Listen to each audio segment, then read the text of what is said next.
Welcome Caleb's Basketball Pod. We have a lot to catch up on. In the last couple of days, we've seen a lot of exciting games. We've seen Miami go home on Monday night, losing by 55 points, the biggest margin of defeat in a closeout game in playoff history. We've seen Golden State take a 3-1 lead over the Houston Rockets, huge for them. Then last night we saw 4 pivotal game 5s, 3 of which were elimination games. In 3-1 series, we saw Indiana close out Milwaukee after rallying. We saw Boston close out Orlando. We saw Detroit avoid elimination with a big victory in New York. And we saw Denver take full control of the series against the Clippers. Let's see. Let's start off with something real quick here. Start with that Miami-Cleveland series. So, last 2 games, as Alex Spoelstra said, and I think it's best described, were just embarrassing. And I'm not saying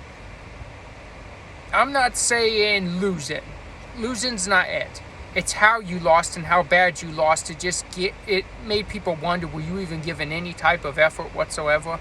And to be honest, it looked like Miami just didn't give any effort. It looked like they just didn't even try.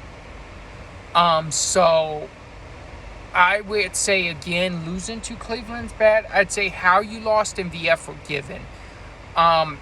Miami has a lot to look at in the offseason. I don't want to get too much into that at this moment because we're still in the midst of the playoffs. But Miami has a lot to look at right now. I think you need to look over your whole roster. You need to see if this is the direction you want to go and can you actually add a superstar talent piece with this. Do you maybe start the rebuild? You have a lot of expiring contracts, not a lot of draft picks, not a lot of good draft picks at this point. And you have to wonder, is Bam Adebayo and Tyler Hero the guys for you? And if you're looking at your roster and you're like, they're not it, and you need to rebuild or find someone different, yeah, I think that's going to be where a lot of decisions come into play for Miami. I think we all know possibly Giannis may be on his way out of Milwaukee. He's going to have a meeting with them to discuss his future.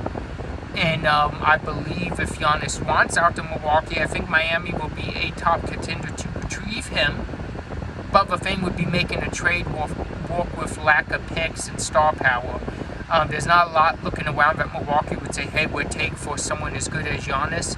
So that's all a part of it to look at. Maybe if Giannis goes somewhere and maybe Dame's not going to be back next season, maybe the year after, maybe Milwaukee starts breaking things up and rebuilding. Maybe you look into possibly seeing if for a little bit cheaper than Giannis you could get Dame. We know he's been wanting to go to Miami for a while. He's wanted to play with Bam Adebayo. So that may be a good mixture and a good matchup. That'd be interesting to see. But like I said, a lot of decisions for Miami. On Cleveland's side, right now you played the last 2 games without Darius Garland. You dominated. I don't think that's anything to do with Garland or not. I think they're still just as good of a basketball team with Darius Garland on the floor, despite what some people are saying. Kyle Anderson, I think, trying to drive a wedge in there on the team that just beat the Heat. But with that said, I just think that just the talent on Cleveland was a lot better than Miami. I don't think it should have been blowouts like it was. We saw Donovan Mitchell bounce back after a bad game 3. He put up 22 points in about 20 or 21 minutes, not many minutes. Ty Jerome was excellent again off the bench. DeAndre Hunter, excellent again off the bench. Jared Allen's was dominating that series, especially the last 2 games in Miami. And just big victory. And now to talk about the opponents. We'll get to the preview of this second round matchup before the weekend. But we learned that Cleveland will now play the Indiana Pacers. Milwaukee was up multiple times. A shot to close out the game in the 4th quarter and in overtime. And I don't know what it was. It just seemed like bad execution, careless basketball. I don't really get it. I don't really get how they were playing. They had a 7-point lead with 33 seconds left in overtime. They ended up losing that lead and losing the game. Just horrible execution, careless basketball, and really surprising just the lack of discipline at this point. You're in the playoffs. And to have that lack of discipline on the team, I'm not saying it goes to the coach, but I think the coaching could have been better in Milwaukee. And I'm not 100% sure that Doc Rivers will be back next season. If I had to predict, I would say not. I would say that they're going to look elsewhere, and they're going to see what they can do and see if it's a rebuild or see what it is, and maybe look to start over. I'm not saying this, and I'm not being negative for Milwaukee fans, but to me in that game, it just really looked like Giannis was to the point where he just didn't care. And it really looked like he was not the Giannis. He does not look happy. Giannis used to be a very happy basketball player, and you used to see that before games, in games, all of this stuff. But now it just looks like that joy is almost out for Giannis. He just hasn't looked like the same player in the last half a season with Milwaukee. And yesterday it looked more and more like he just was really thinking about not wanting to be there. It just seemed like to me, and I could be wrong, but he's having that meeting with the Bucks management, and he may be on his way out of Milwaukee. My prediction is he's played his last game in Milwaukee. He is going to go somewhere else, especially with Dame probably not playing all of next year. The window for a championship is really going down. It's closing quick. So I would say he's probably going to ask for a trade out of Milwaukee. I think that's really difficult at this point because we know the salary cap's going to be difficult for most teams at this point of this offseason. So I think it's going to be difficult to get the trade out, but I still think that's what he's going to do, and I think Milwaukee's going to try to respect possibly the greatest player of the whole franchise history's wishes. So it'll be interesting to see how that develops. Looking at it from Pacers' side, this team just don't quit. They just play basketball. They just keep going nonstop, and they don't give in. And I love that. I just love how they play. I love the pace they play with. They pass the ball more than anyone in the playoffs. Their defense, they're picking up 94 feet. I just think it's huge. I think at that point, it's going to be a very interesting matchup. Like I said, I'll get into my preview on Indiana, Cleveland later on. But we're in for an interesting series. Next up, let's talk about Boston. Boston were down 3 at halftime, 49-46. That second half, Boston turned it on, and they showed why they're the NBA champions, leading to a 31-point closeout victory over the Orlando Magic. Jason Tatum was amazing, and like I said, he does not get a lot of the credit he deserves. But Boston is now waiting. New York could have closed out the Detroit Pistons as well, but New York dropped their game against Detroit in some late game mishaps, I want to say. We saw the injury to Hart and Brunson. They were in for about a minute of the final 3 minutes. That hurt the Knicks a bit. Something else that hurt the Knicks was I just think the lack of getting everybody involved. I think you need to post up Karl Anthony Towns. I think he's your big player, especially when you knew you did have Brunson, you did have Josh Hart for a few plays. Both of them had injury scares. They left, and New York, they have the timeouts to call to be like, hey, let's get these guys back on the floor. They were hoping for a foul call. Nothing was called. They went like a minute and a half without two of their better players, and they really needed them at that point. Detroit was pulling away. We saw Bridges hit a few three-pointers to bring them closer and closer, but they just couldn't do it in the end. But all in all, Detroit went to New York again. And they've won 2 of the 3 games in New York. They went to New York again and silenced that crowd. Played great in the clutch. Cade Cunningham had an amazing game. And they're doing it. They're sticking in this series. I think that was a golden opportunity for the Knicks. I think they needed to close out that game and get some rest, just like Boston going into this next series. But now, in my opinion, New York has to play Game 6 like it's Game 7. You cannot let this go back to New York, in which where Detroit has won more games than you in your home arena in this series. You can't let this go back to New York for Game 7 where Detroit has all the momentum. You have to close them out in 6 in Detroit, attack them quick, put them away quick, Get some rest before your Boston series. This is the series you wanted. You wanted this roster. You built this roster to compete with the Celtics. You have to get there. You can't look ahead, look past Detroit and end up losing to Detroit. Because Boston will...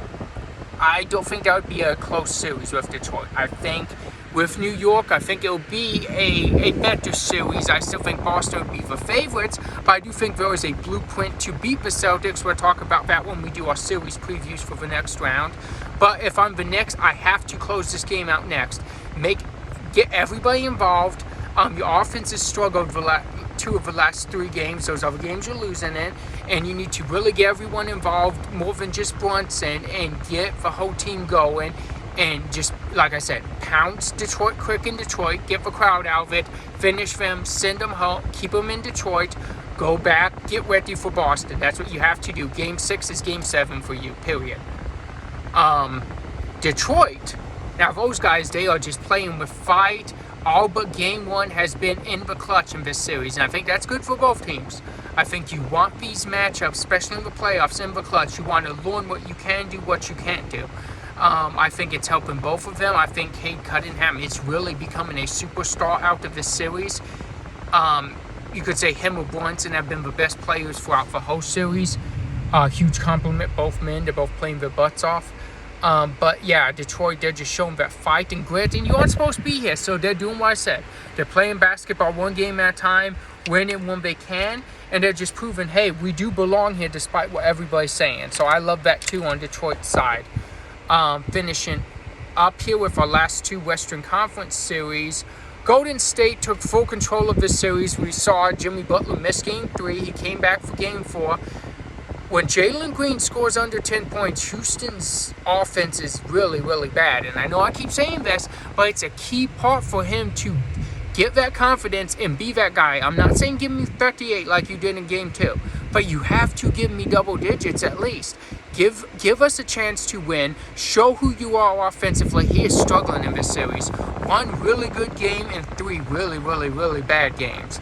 I need a little bit more from him. Şengün got locked down by Draymond Green in this last game. Huge defense from him.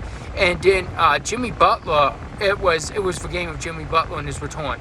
So that's the next step. Jimmy Butler has been that key part to Golden State. They're turning into, they went from, oh, you could see them going anywhere in the playoffs to you could see these guys in the NBA Finals. Because of Jimmy Butler, he's changed the whole team's attitude, the whole style, everything. I think it's been great to watch. And oddly enough, him and Steph Curry fit perfectly together. Houston, they need more from their offense. They really have to get a good game from Jalen Green. And I know I keep saying this, and I'm not trying to put it all on one person. But when Jalen Green's going, you're getting other guys going. You're getting better shots for the team. From then, there's have to be so much pressure on Şengün to do this or do that to be great. You can help him a little bit too. Jalen Green needs to be Jalen Green. And I know it's hard. This is first playoffs. But we need him to score at least double digits. 20 would be nice. 20 may be a definite win. If you can get 20 out of him, get some other guys some good looks, you may go beat Golden State. But when you're scoring under double digits, it's going to be really hard to beat the Golden State Warriors. There's too much firepower over there. We're even getting a lot from Podziemski. We're getting a lot from Buddy Hield and everything. And we just need, if I'm Houston, I need to tell Jalen Green, hey, be you, go play your style of basketball and block out this doubt, this whatever's messing with him, because under double digits in 3 or 4 is really, really bad. So I'm not trying to hop on Jalen Green, but like I said, we need a lot more from him if we're Houston. Next up, last series that happened, we saw Denver just take full control of this series. The game was in Denver, but I don't think, at least me in general, I did not expect them to blow the Clippers out of the water. And that's exactly what we saw last night. And now the Clippers are on the verge of elimination. So we need to see full, as they used to say, cyborg Kawhi Leonard. I think it's possible, but he needs to do everything again. And I think that's what we need to see. James Harden did not have a good game in the last game. Unfortunately, we see that a lot for him in the playoffs. But we need to see Kawhi just take over every aspect of the game, and I'm expecting that in Game 6. It's not going to be easy to put away the Clippers, but if you're Denver, you have to come out and you have to say, let's finish this, let's try rest up and get a couple days off before we play Oklahoma. If you're the Clippers, you have to say, put this back in Kawhi's hands. When healthy, he's one of the best players in the league. Take us to the next round, Kawhi Leonard. And you also have to look at James Harden and say, you've been elite all year, but I need you to step up too this time. And go from there. And if those two men are clicking, I think they could most definitely come back and win in 7. If not, Denver has a huge chance from this. We saw something from Jokic. He is possibly the best player in the world. We saw him take a step back because of the defense being played on him, and we saw him let Jamal Murray go get his, and Murray did just that. 45 points last night. I think low free throw attempts for 45-point games, lowest free throw attempts for that big of a scoring game in the playoffs. That's huge. And if Jamal Murray's playing like this, we know how hard Denver is to beat. That 2-man game won Denver a championship, so keep that in mind as we move forward. And also, Denver found something there. If you're going to D up Jokic like this, you're giving Jamal Murray that one-on-one, that matchup that he likes, where he's going to go off. So now you have to pick. Is it Murray or Jokic? Who you let him go off? And from the looks of things, it looks like the Clippers will fine letting Murray go off, but it looks like that bit them in the butt last night. So we know Tyronn Lue's going to strategize. We know it's going to be different in this next game, but I'm interested to see the adjustments. You can't let Murray go off like that. You have to lock him up. You have to play better D on him. And games were closer when Jokic was the one going off. I'm not saying that you'd rather have Jokic go off, but I'm saying when Jamal Murray went off last night, there was no answer for him. And he played amazing. And at this point, if Jamal Murray's playing like this, they're a championship team out in Denver. So keep an eye on that. Interesting finish. I still think that series is going to 7. But yeah, it'll be interesting to see how that series finishes up. Thank you guys for watching Caleb's Basketball Pod, and please come back for the next episode where we'll recap some, and right before the weekend we will preview what second round matchups we know we have going into the weekend. So thank you again for watching.